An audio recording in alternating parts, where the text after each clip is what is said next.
बात आई नीरज मिश्रा की, तो जो कांग्रेस का उत्तर आया वो उत्तर विचित्र है। बोले जी भाजपा ने उनकी भाभी को टिकट नहीं दिया। अरे उनकी भाभी को टिकट दिया नहीं दिया इससे नीरज मिश्रा की मौत जस्टिफाई हो जाएगी? बोले स्मारक नहीं बनाया, अब हम करें नहीं बनाएंगे स्मारक, तो मौत जस्टिफाई हो गई।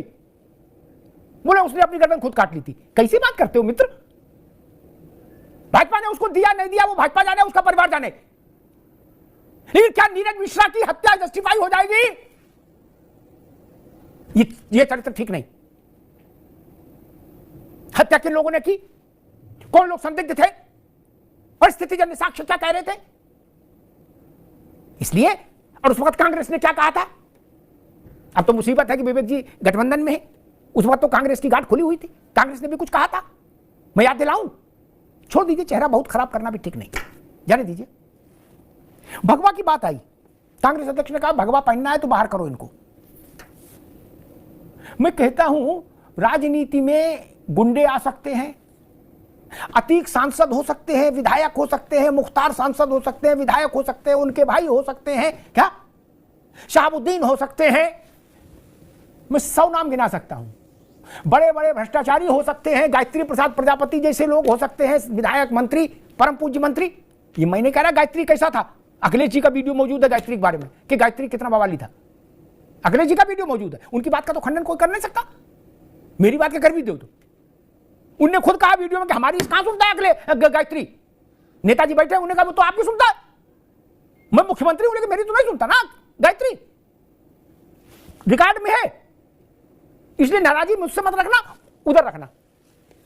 वो सब लोग राजनीति में आ सकते हैं खड़गे जी के मुताबिक, उन सब का स्वागत है, सबके लिए लाल कालीन बिछाया जाएगा, गुलाब जल छिड़का जाएगा सब पर कि आइए पवित्र आत्माओं, भारत की राजनीति को परम पवित्र करिए, क्योंकि आपने 22 मर्डर किए हैं, पीछे वाले ने 16 किए, क्या दंगों का आरोपी है। एक व्यक्ति से की कोई बात नापसंद हुई, वो दुकान पर बैठा था, एक ऐसे परम पवित्र नेता के लोग गए और उसके ऊपर 5 लीटर तेजाब डाल दिया, वहीं खाल डाइल्यूट हो गई। क्या बिहार? विवेक जी वो भी आपके गठबंधन में है, अटूट बंधन में है, क्या गांठ जोड़ ली लालू जी ने, अभी फोटो खिंचाई थी। वो सब परम पवित्र, वो राजनीति में आने चाहिए, लेकिन संत नहीं आना चाहिए। कैसी भाषा है, कैसा विचार है? मुझे याद है अखिलेश जी के समय में कुंभ था, अशोक जी, तो ऐसी बहस हो रही थी तो कुछ विद्वानों ने कहा कि कुंभ में राजनीति नहीं होनी चाहिए, राजनीतिक विषय पर चर्चा नहीं होनी चाहिए। तो मैंने मालूम क्या कहा था अशोक जी, मुझे वो बहस याद है, बताइए कितने साल हो गए। मैंने कहा था शराब घर में राजनीति पर चर्चा हो सकती है, क्या कुंभ में नहीं हो सकती? मैंने पगला गए हो क्या?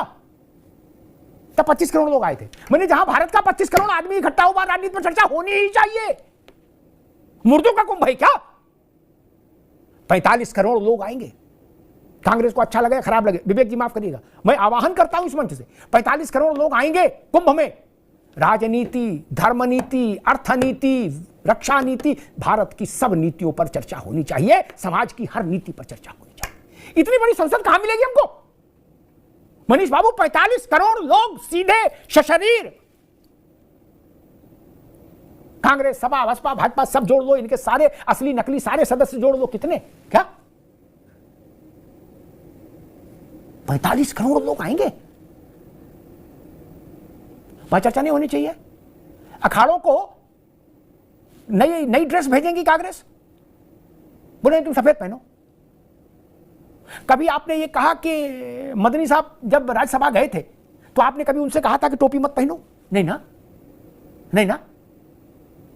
क्या टोपी पहनने वालों को आपने राज्यसभा राजनीति में आने से रोका? नहीं ना। आप खुद लाए राजनीति में उनको कि नहीं लाए? फिर आप कहते हो हिंदू मुसलमान हो रहा है। भगवा वाला राजनीति से बाहर जाए, टोपी वाला अंदर आए। क्रॉस पहनने वाला आदमी राजनीति कर सकता है कि नहीं? खड़गे जी ने नहीं बताया। क्यों? क्रॉस लेके उसको चूमते हुए संसद आ सकते हैं, विधानसभा जा सकते हैं, भगवा नहीं बोले ना। क्यों भाई? सबसे पहला रंग तो भारत का यही है, और भारत का क्यों? अशोक जी भी सहमत होंगे और सारे मित्र सहमत होंगे। सूर्य जब उदित होता है, और ये तो मान लीजिए सूर्य दुनिया में भाजपा और कांग्रेस दोनों से पहले से, क्या खड़गे जी से भी पहले से, सूर्य जब उदित होता है तो उसका रंग वही होता है भगवा, क्या विवेक जी? और जब अस्त होता है तब भी रंग यही होता है, यहां भी और पूरी दुनिया में। क्या कांग्रेस उसके खिलाफ भी आंदोलन करेगी? बोले ना भाई सूर्य का रंग सफेद कराओ, ये भगवान नहीं चलेगा। नहीं ना, व्यक्तियों से लड़िए, भारत के मान्य प्रतीकों से मत लड़िए, भारत की आस्था के मान बिंदुओं से मत लड़िए। मैंने इसीलिए अखाड़ों का उदाहरण दिया था आपको। अखाड़ों में शास्त्र विद्या से ज्यादा शस्त्र विद्या अपरिहार्य है आज भी। आज भी आप लोगों ने क्या संत का मतलब ये समझ लिया, राधे राधे राधे राधे श्याम मिला दे, बस? नहीं जी, भारत के संत ने शिवाजी पैदा कर दिया, शिवाजी, समर्थ गुरु रामदास। ये तो लक्ष्मण रेखा में पहली बार देख रहा हूं। राजनीति में सब आओ, चोर भी आओ, उचक्के भी आओ, संत नहीं आएगा। बोले ना संत हो बाहर जाओ, उचक्के हो अंदर आओ, भ्रष्टाचारी हो बोले अंदर आओ, हिंसक हो अंदर आओ, संत हो बाहर जाओ। और इस पर भी नाराजगी क्यों कि एक रहो मत बटो। अमेरिका में जब ये नारा चला तो सबने ताली बजाई, यूनाइटेड वी स्टैंड का, और बिखरेंगे तो गिर जाएंगे। अंग्रेजी में बोला जाए तो ताली बजाओगे और हिंदी में कह दिया जाए तो बुरा मान जाओगे। एक रहो से सुरक्षित रहो, ये भारत का नहीं दुनिया के समाज का यही नियम है। अच्छे बुरे सब यही कहते भाई एक रहो। इससे नाराजगी क्यों? और इससे नाराजगी है भी व्यक्ति से तो कम से कम भगवा से नाराजगी ठीक नहीं। और आखिरी बात, 24-23 तारीख को छोड़ देते हैं, इतना बड़ा फैसला एकदम कुछ घंटों में क्या होगा। 24 तारीख को 25 तारीख को हम और अशोक जी फिर मिलेंगे और तब इस बात की परख करेंगे कि भाई महाराष्ट्र का रिजल्ट आ गया है, योगी जी हटाए गए कि नहीं हटाए गए। अशोक जी ठीक है ना? और नहीं तो उसका कोई लॉजिक ढूंढ के तब तक समाजवादी पार्टी को रखना होगा कि नहीं खबर तो पक्की थी, गलत कैसे हो गई। धन्यवाद।